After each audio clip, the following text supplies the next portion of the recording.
Fellow Nigerians, It is Nigeria's 62nd independence anniversary, and traditionally, President Muhammadu Buhari marks this special day with a special broadcast to Nigerians. with a deep sense of gratitude to God and a high level of appreciation. He begins with an appreciation, thanking Nigerians for believing in his capacity to bequeath a prosperous nation, and then goes ahead to give an appraisal of his administration's performance in the three cardinal areas that formed the premise of his presidential campaign in 2015.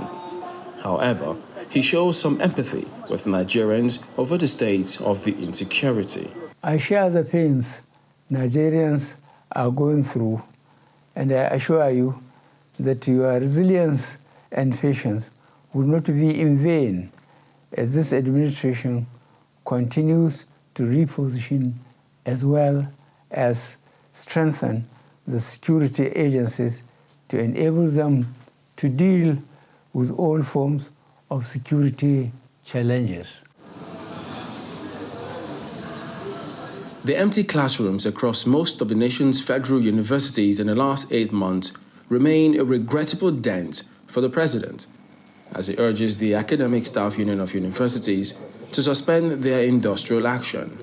I must confess that I am very pained by the recurrent disruption to our tertiary education system, and I am using this Independence Day celebration to reiterate my call for the striking Academic Staff Union of Universities to return to the classroom while assuring them to deal with their contending issues within the limits of the scarce resources available. For the first time in 20 years, the president will not have his name on the ballot papers for any election, and he urges the candidates and young people to avoid issues that can undermine the electoral process.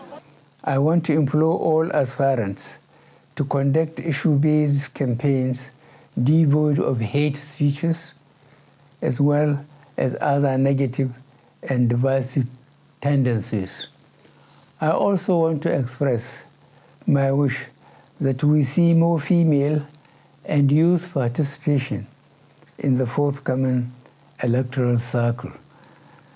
I am sure that our teeming and energetic youth now realize that violence generally mar elections, and so should desist from being used by politicians for this purpose. While acknowledging that Nigeria is afflicted by common global issues like rising debt burden and growing inflation, he is optimistic that his administration has laid the foundation for a great Nigeria.